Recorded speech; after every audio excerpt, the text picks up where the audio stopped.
Welcome back to the crossover with Marlon Jones and Armon Williams. All right, welcome back to the crossover with Marlon and Armon, KDUS 1060. Subscribe and follow us on our social media accounts on both our YouTube and our Facebook pages and channels. That would be youtube.com/at the crossover 1060 and facebook.com/the crossover 1060. All right, there was some NBA basketball that was played last night, including the Phoenix Suns, who faced off against the Los Angeles Lakers down at the Talking Stick. I think it's the Talking Stick Arena down there in downtown Phoenix. I don't know. I can't keep up with these name changes of these arenas, man. I can't either. It's not Staples anymore. Now it's some type of crypto, and now that crypto is turning out to be crap. I don't know how long they're going to keep that. Miami, the Heat, they had to change their name because of all that scandals with was it Sam? Oh, that's right. Yeah, that Sam, was it Friedman or whatever it was? Right. Yeah. Yeah. Yeah. So anyway, the Suns faced the Lakers last night, and they lost. It was a competitive game, but they succumbed to the Los Angeles Lakers. Tonight, of course, they've been without Devin Booker now again for another game. They lost 122-119. They gave up a lead. They had the lead for most of the game. I think looking at it as from a Suns standpoint, you can't take too much out of this because they're not playing at full strength or anywhere really near full strength. Bradley Beal's been back now for his second game. He had good output from his end. He was scored 24 points as he was 9 from 17 from the field. And, of course, Kevin Durant-like things. He scored 38, but it wasn't enough as the Los Angeles Lakers were able to go ahead and come back late in the second half of the game. And, LeBron James continues to defy gravity or defy like Father Time as he scored 32 points at 11 of 17 shooting last night. Even after an injury that looked like for a moment there, like it might sideline him for the remainder of the game, but he came out momentarily, was able to go ahead and get back in. He was good, and pretty balanced scoring from Los Angeles Lakers. Russell with 19, Reddish, who's been a nice piece for the Los Angeles Lakers, at least certainly defensively. He scored the 17. defensive side. Yeah, and then Anthony Davis, can't get right. He scored 18 and had 11. So as a Lakers fan, a lifelong Lakers fan, what's your take on this, man? Well, I think the Lakers kind of switched the lineup a little bit. They're putting Cam Reddish in there, and they put him in there for defensive purposes. Anytime you get offense from him is winning with house money, and Russell's been playing really well. I think he's coming in there around between 17 and 20 points a game. And if D'Angelo Russell could give you that, that's, you're going to have a good chance of winning because you already know what AD is going to do. You know what LeBron's going to do. Mm-hmm. So, and I think for the Suns, I think a lot has to do with Vogel. Not, when you think about it. Well, I know when he was with the Lakers, the Lakers won despite. And they're kind of doing the same thing now with Darvin Ham. So you're saying that they're winning with in Darvin Ham's case, they're winning in spite of Darvin Ham's coaching. So you're saying that Frank Vogel, even though he has the championship pedigree because he's got the ring, that they won in spite of him. So it wasn't necessarily Frank Vogel's coaching or his tutelage that got the Lakers a championship. It was kind of them winning in spite of him. Like that's what I've always felt. Kind of like an obstacle to get around. LeBron's been coaching the Lakers since he's been there, including right now as we speak. I agree with that. And I think that with Vogel when he was with the Lakers, I mean they had the bubble season where they won, where a lot of people are like, well, it's a whole different. But in my opinion, the championship's a championship. The ring looks the same. Everybody had the same circumstance. You notice they only say that about the NBA. They didn't say that about the World Series.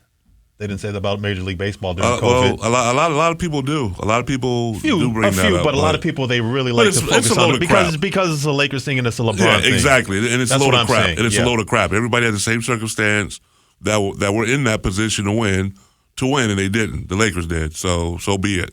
That banner is still the same. But regardless, I think the Suns maybe should be a little concerned because I think they have more than you have Kevin Durant, first of all. That should be more than enough to win a lot of games. But when you have Durant paired with Booker for a game or two or with Beal now for the last couple of games, that should result in wins. That should be enough. You would think It's that more than enough. Just two More superstars than like that enough. should Yes. be enough. Yeah, absolutely. And the fact that they haven't really been getting it done, it is a little concerning to me. You know, the thing that really concerns me about this Phoenix Suns team, I'm looking at the stats last night, and not necessarily the points. The points are going to come when Devin Booker gets back, along with Durant and Bill. It'll be interesting how much they're able to go ahead and share and distribute basketball. But the thing that really concerns me, and I'm looking at this thing, is that last night the top assist guy was Jusuf Nurkic with 7 assists. Oh, that is concerning. He led the team in assists. The second top assist guy was him, and actually, let's see, yeah, he had 7 assists. The second guy was the second top assist guy was Kevin Durant with 5 assists.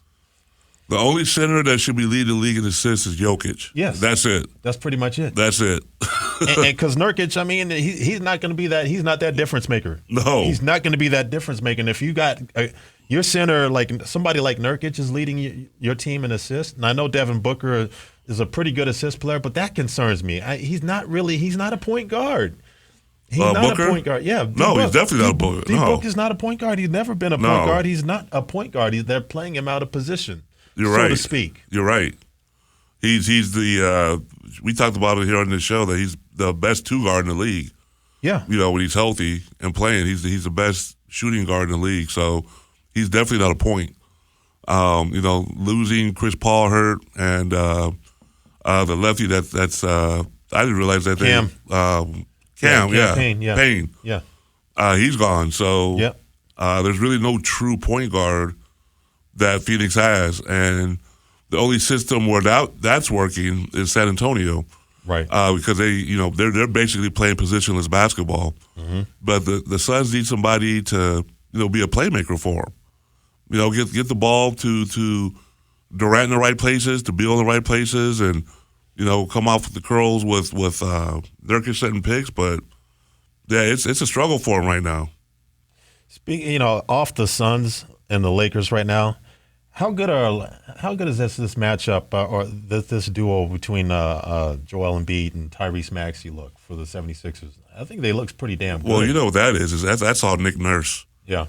That's all Nick Nurse. I was really hoping when Toronto, for whatever dumb reason, let him go, that the Lakers would say bye, Darvin Ham, Being the and Lakers, get him, or even the Suns. Their Suns were still looking for a coach at the time. The Bucks were looking for a coach at the time, but Nick wanted to go to Philly. He wanted to coach Joel Embiid, and he's actually been the difference maker. They're moving the ball a lot better.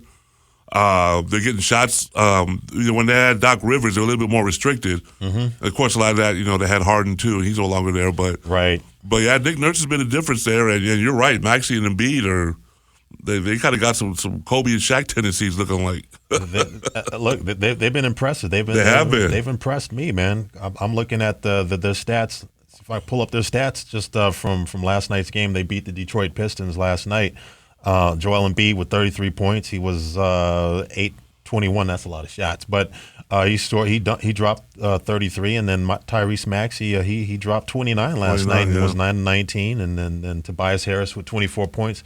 That looks like that's more than enough to contend in the Eastern Conference. Yeah, that's like I said. They're going to be a problem. Yeah, that's like I said. That's all Nick Nurse. He's a great coach, phenomenal coach, definitely top 3 in the league in my opinion, and. For that reason, you're right. It's going to be between them, Boston, and throwing some Milwaukee. Yeah. Those are your 3 best teams in the East. And speaking of James Harden and the exodus and maybe the addition by subtraction with him, they got bludgeoned a little bit by the Dallas Mavericks last night as Luka Doncic went off for 44 points in that they called a hyper efficient performance. And in addition to that, this is also his the third game in a row. And we're definitely going to talk about this next. As a matter of fact, the next segment we'll get into this. But since he's come to the Clippers, they've been 0-3. Talking about James Harden, right? His addition. I don't know why anybody thought that was going to work. Yeah, it didn't work. Westbrook and Harden didn't work before, twice already. So I don't know why they think it's going to work now. No, so you're right. It's not going to work.